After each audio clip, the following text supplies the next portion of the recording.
I'm going to preach this morning from the theme, I'm a survivor. I'm a survivor.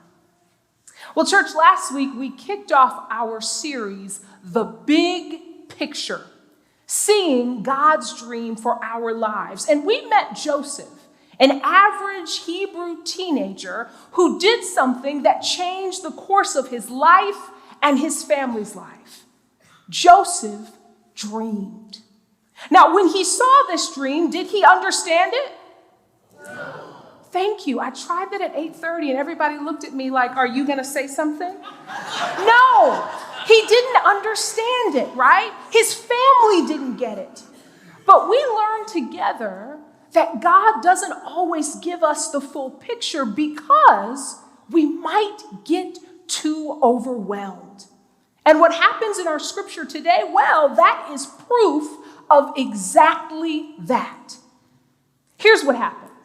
Joseph's brothers were out in the field putting in a hard day's work, and for whatever reason, Joseph was excluded from this kind of manual labor. Now, as a side note, as a member of the oldest children committee, I'd like to speak to some of you younger children that were always put in a supervisory role over us. I just don't get it. And his brothers didn't get it either. That's why they yelled when he came over, "Here comes the dreamer," right?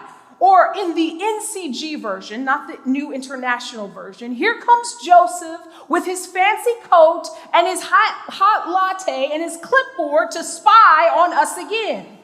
Because you see, the last time that they had talked to Joseph, he was telling them that he had a dream where they were all bowing down to him. And now he's back, watching them, ready to take a report back to their father.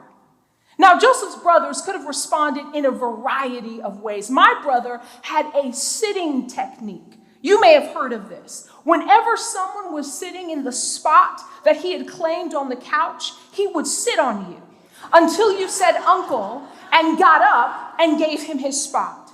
But see, these brothers didn't practice the sitting technique. They had something far more sinister in mind. They devised a plot to kill him, and even to cover it up. The first move they make is they rip off his coat and they throw him into a pit. Now, just in case you are keeping track, God did not mention any of this when God gave Joseph his dream. There is nothing in the story that hinted at Joseph ending up in a pit fighting for his life. But I think that that's the first lesson that we learn from our text today. Every dream with God won't be a fairy tale. Sometimes we will have to fight. Sometimes we will have to fight for our very lives. Sometimes we will have to fight for our faith, our relationships, our children. Sometimes we will have to fight for the dream that God has revealed as a new possibility. Have you ever been there? Have you ever had moments where it felt like joy or peace or security had been ripped off of you? Times where life pushed you into a deep, dark pit you thought you would never escape from. If you're not sure, consider these characteristics that defined Joseph's pit and may define yours as well. Number one, you know you're in a pit when there are no exit doors. It sounds like Joseph's brothers threw him into an old well, and a well lacks any trap doors, any exit for someone to leave. Number two, you can't be nourished. The Bible reminds us that this pit had no water in it. This was not a place where he would be able to sustain his own life. And number three, intervention is necessary. The only way that Joseph is going to get out of this alive is if somebody intervenes on his behalf. And when we think of Joseph's pit and the pits in our own lives, our first response is to understand it, to try to make sense of it. We ask, why me? Why now? Well, what is God trying to teach me? But not Joseph. We don't hear any inner monologue asking why he's in this pit, why this is happening to him, or what lesson God is trying to teach him. And maybe it's because he's not at a place where he's seeking to understand it. He's just trying to survive it. You see, when we're in a pit, it's not the most convenient time to be introspective, to analyze, to rationalize. We're just trying to stay alive. But Joseph reminds us that we don't have to make sense of something in order to survive it. Comprehension doesn't have to come before survival. It's okay to survive first and connect the dots later. It's okay to live through it first and learn from it later. Because there are moments in each of our lives where simply surviving is all that we can do. But let's get back to the scene of the crime. Joseph's brothers hear a caravan off in the distance, and one of them has the bright idea of pulling him out of this pit and selling him into slavery. Now let's stop right there. Let's not move too far past that point, because remember, things were looking really, really bad for Joseph.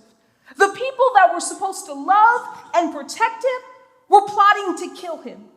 It was 11 against 1. There was nowhere out. There was nothing there to nourish him. He would need intervention, and he could have easily died in that pit. But he didn't. He made it out alive. Joseph is a survivor. And he's not the only one. His survival is an invitation to us today to remember all of the pits, all of the people, all of the places that we have survived just to get to this point. Just think about it. We've buried loved ones, or maybe suffered abuse, lost jobs, lost marriages, health concerns, accidents, addiction, family drama. Maybe you've had private pits that no one even knows about. Any one or a combination of these things could have easily killed your spirit, could have made you lose your mind or even your faith, but somehow you made it. Turn to somebody and say, you made it. Okay, they didn't hear you. Try it again. Turn to somebody else and say, you made it. We have to say that to ourselves, and we have to say it again so that we don't forget the significance of simply surviving. Because here it is, we have a misguided understanding of what success really looks like. For many of us, success is not making it out of the pit. It's punishing the people who put us in the pit. It's being smart enough to have avoided the pit in the first place. But when that's our definition of success, we fail to honor the strength, the faith, and the commitment it takes just to survive. And I know that's not the definition of success that we've been given, so let me see if I can show you what it looks like. Come with me to Barcelona, 1992, where we will sit in the stands and watch the 400-meter Olympic semifinal. Watch what happens when the expected winner, Derek Redmond, runs his race. Take a look. Look at this. He's going to try to finish his semifinal race.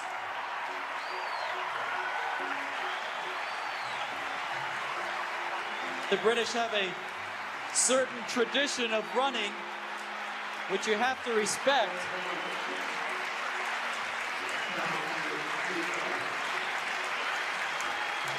A bizarre finish to this first semifinal in the men's 400 meters. Derek Redmond of Great Britain pulled up with an injury halfway down the back stretch. He's fighting off those trying to help him to finish the race in his lane. And now the pain too much.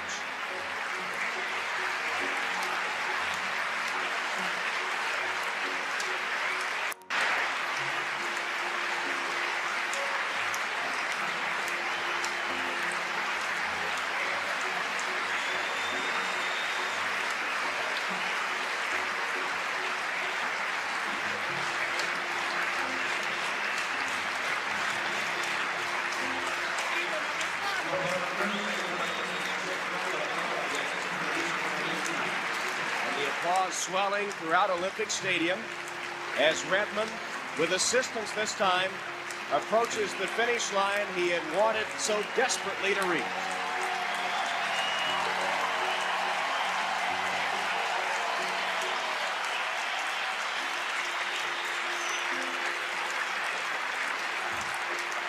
That is the Olympic spirit. Now, how many of you, by show of hands, would say that he is a failure? Nobody? This is the Olympics. This is where the best of the best throughout the world come to compete and represent their country. And this man has finished in dead last. Now, I'm not a runner, but I can tell you that's not good running form. And you don't think that he's a failure? Well, the crowd would agree with you, because the crowd was on their feet, giving him a standing ovation, cheering him on as he came in the worst record place of the 400 meters throughout the history of the Olympics. And I wonder what it would look like for you to sit in the stands of the pits of your own life and give yourself a standing ovation. What would it look like for you to reframe your definition of success away from the gold medal or first place to simply surviving to the end? You may be limping, you may be hurt or even strained, but you've made it to the finish line. Because you see, if we are to live into God's big picture for our life, there will always be pits. But to survive them, we have to change our definition of what success really looks like. But that's not the only thing that we have to change. We'd be underestimating the true meaning of pits if we just stop there. Because when they pull Joseph out of that physical pit, they pull him back in to another one. Let's remember the characteristics of a pit. No exit doors. You can't be nourished. And number 3, intervention is necessary. And I'd argue that Joseph has been pulled out of that physical pit, but now he's in a spiritual and emotional one. One that has surrounded him every single day of his life. Just think about it. They pull him out of that, but there's no way that he can go back to that same environment. That would be a slow death.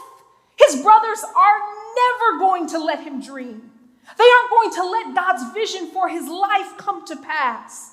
And the pit in the ground, sure, that would only last a few days, but this would last for decades. If it doesn't kill him physically, it will kill his confidence. It will kill his joy, and it will kill his dreams. Because here's the lesson for us today. The real pit is any place where we can't grow into the person God has dreamed us to be. And though God didn't throw Joseph into this pit, God uses it to pull him out of that deeper one. The one that would never let him grow into God's dream for his life. Because here's the truth. Everything can't grow everywhere.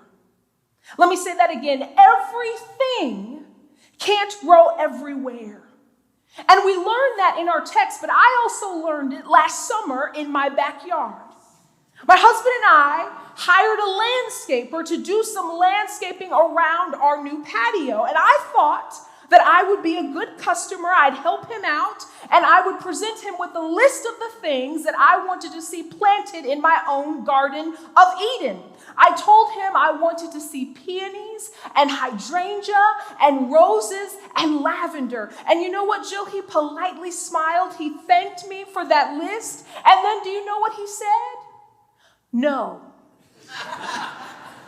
I was flabbergasted. I was the customer. He was supposed to be listening to me. But he told me to look around. He said, see where the sun is rising and where it sets? And see where your garden is? There is not enough direct sunlight to support the things that you want to grow here.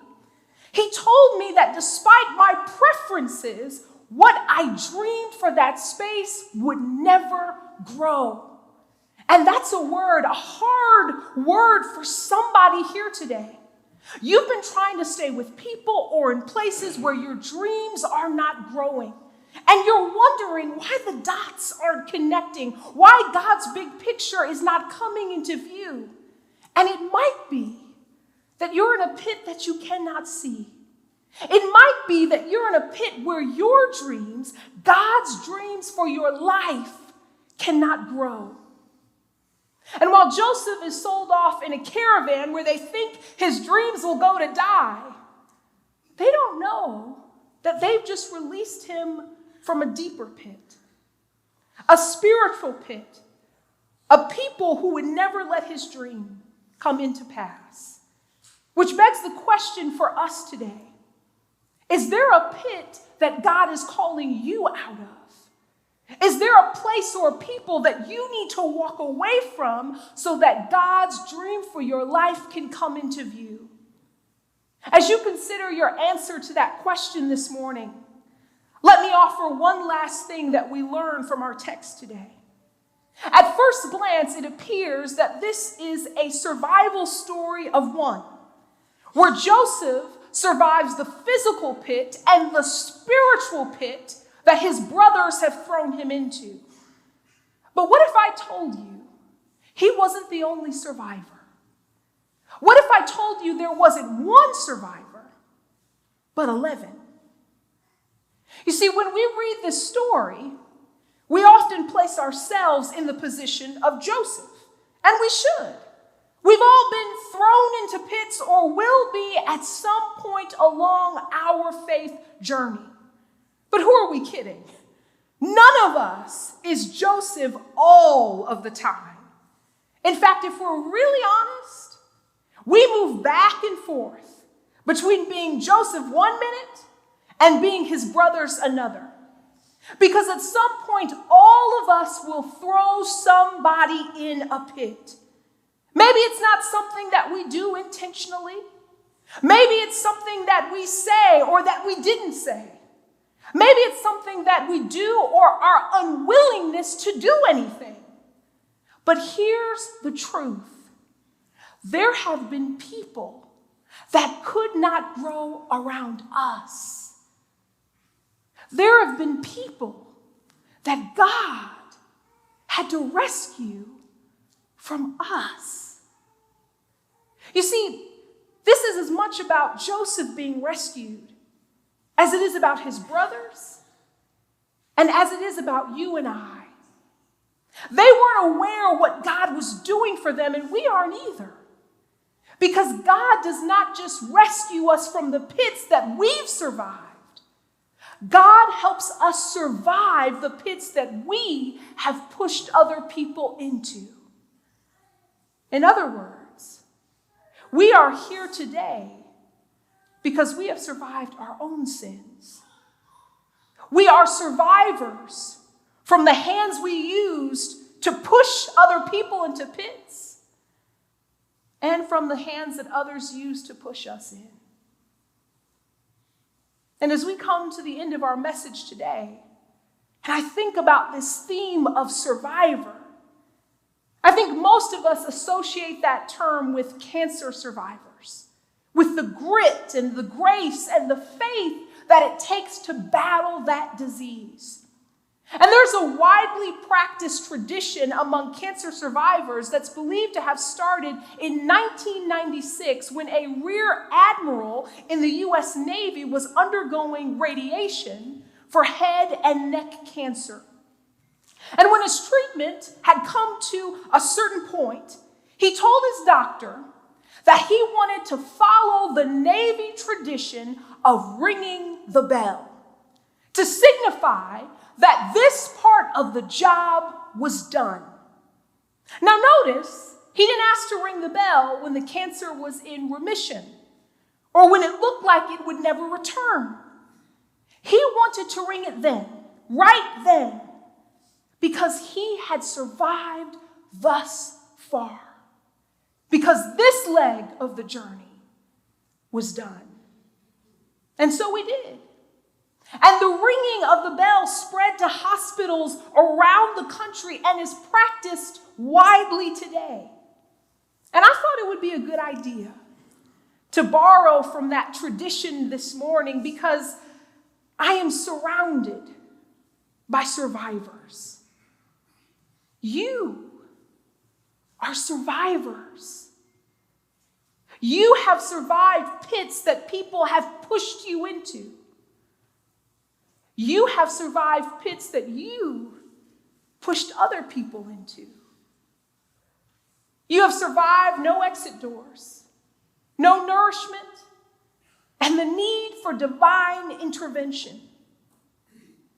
You have survived what other people know and what God only knows. And so, for all of the survivors, this is for you.